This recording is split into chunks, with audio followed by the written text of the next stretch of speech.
কি লোকেশনটা দেখে মনে হচ্ছে না বাইরের কোনো কান্ট্রিতে আসছি? হ্যাঁ, বাইরের কান্ট্রিতে আসছি। কোন দেশে আসছি সেটা দেখতে হলে কিন্তু পুরো ভিডিওটা অবশ্যই দেখতে হবে। আসসালামু আলাইকুম, সবাই কেমন আছেন? আমরা আল্লাহর রহমতে অনেক ভালো আছি। কি রিক্সা থেকে অবাক হচ্ছেন? বাইরের কান্ট্রিতে আবার রিক্সা কোথা থেকে আসলো? হ্যাঁ ভাই, বাইরের কান্ট্রিতে রিক্সাও আছে।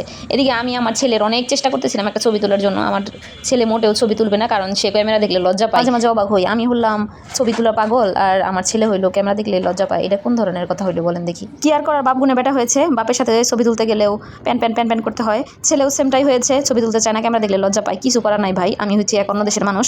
আমার মন মানসিকতা ছেলে আর বাপের মন মানসিকতা দুটোই ভিন্ন ধরনের, কিছু করার নাই।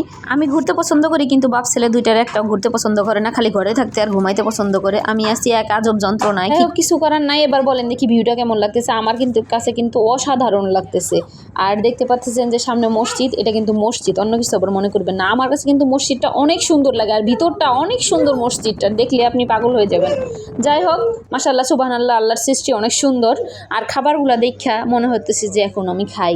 এত সুন্দর লোভনীয় খাবার, মাশাআল্লাহ সুবহানাল্লাহ, আলহামদুলিল্লাহ। তো বাচ্চাটাকে নিয়ে বোরিং হয়ে যাচ্ছিল ঘরের মধ্যে, শুধু বাইরে যেতে চাচ্ছিল। তার জন্য ভাবলাম যে বাচ্চাটাকে নিয়ে একটু বাইরে যাওয়া যাক। এই জন্য যেই ভাবা সেই কাজ, চলে আসলাম একটু বাইরে হাঁটার জন্য। আইসা তো আমি পড়ছি এক মহাযন্ত্রণায়, মহাবিপদে। আমার ছেলে একদমই কোলে থেকে নামে না। কি আর করবো বলেন দেখি? ইদানিং আমার ছেলে ঘর থেকে একদমই বের হইতে চায় না, খালি ঘরে থাকতে চায়। এই সমস্যার সমাধান কোনো কি আপনাদের কাছে আছে? অবশ্যই কিন্তু থাকলে কমেন্ট করে জানাবেন। ভিউটা দেখে কি মনে হচ্ছে না বাইরের কোনো কান্ট্রি? মাশাআল্লাহ সুবহানাল্লাহ, আলহামদুলিল্লাহ। এত সুন্দর সৃষ্টি, আল্লাহর সৃষ্টি যে অপরূপ সুন্দর, এটা তার প্রমাণ। এদিকে আমি নিজেকে একটু ভিডিও করে নিচ্ছিলাম, কারণ ছেলের কারণে একদমই ভিডিও করতে পারতেছিলাম না। ছেলে শুধু বলতেছিল বাসায় যাবো, বাসায় যাবো, বাসায় যাবো, পুরো পাগল করে ফেলছিল আমাকে।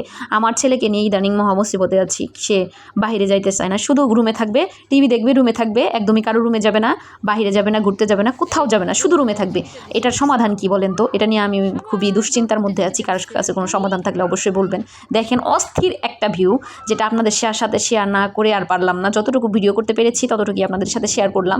বেশি ভিডিও করতে পারিনি, কারণ আমার ছেলে একদমই কোলে থেকে নামতে ছিল না। যেহেতু আমি আমার ছেলে একা গিয়েছিলাম, তাই ছেলে নেওয়ারও কোনো মানুষ ছিল না, তাই একা একাই ভিডিও করেছি, ছেলেকে রেখেছি, যতটুকু পেরেছি ভিডিও করেছি। এত সুন্দর একটা লোকেশন, এত সুন্দর একটা জায়গা, বাচ্চারা খেলতেছে, সাইকেল চালাইতেছে, অথচ আমার ছেলে কোলে থেকে একদমই নামতেছে না। অনেক বাচ্চারা এসেছিল খেলার জন্য, অনেকে সাইকেল চালাইতেছিল, অনেক ফুটবল খেলতেছিল, অনেকে প্রাইভেট কার নিয়ে আসছে বাচ্চা কাচ্চা নিয়ে খেলার জন্য, কিন্তু আমার এক আজব ছেলে কোলে থেকেই নামে না। কি করবো বলেন দেখি? আমারও মাঝে মাঝে ঘুরতে ভালোই লাগে। আপনাদের কার কার মাঝে মাঝে ঘুরতে ভালো লাগে অবশ্যই কিন্তু জানাবেন কমেন্ট করে। আর মাঝে মাঝে ঘুরলে কিন্তু মনটা ভালো হয়ে যায় অটোমেটিকলি। আর এত সুন্দর একটা ভিউ যদি সাথে থাকে তাহলে আর কি লাগলে বলেন দেখি? আমি তো মাঝে মাঝে এই দৃশ্যটায় চলে আসি। এই দেখেন, এটা কিন্তু মাগরিবের পরে সন্ধ্যার লাইটের যে বাতি ছিল, এটার ভিউ ছিল। এটা দেখে পুরো একদম মনে হচ্ছিল যে এটা বাইরের কোনো কান্ট্রি। তা আপনাদের কি মনে হচ্ছে না যে এটা বাইরের কান্ট্রি? আসলে এটা কোনো বাইরের কান্ট্রি না, এটা হচ্ছে 100 ফিট আমাদের গরিবের মালদ্বীপ। আর এই মালদ্বীপের ভিউটা যে পেতে চান অবশ্যই 100 ফিটে চলে আসবেন, আছরের পরে আসবেন, মাগরিবের একটু আগে আসবেন, তাহলে এই অসাধারণ ভিউটা পাবেন।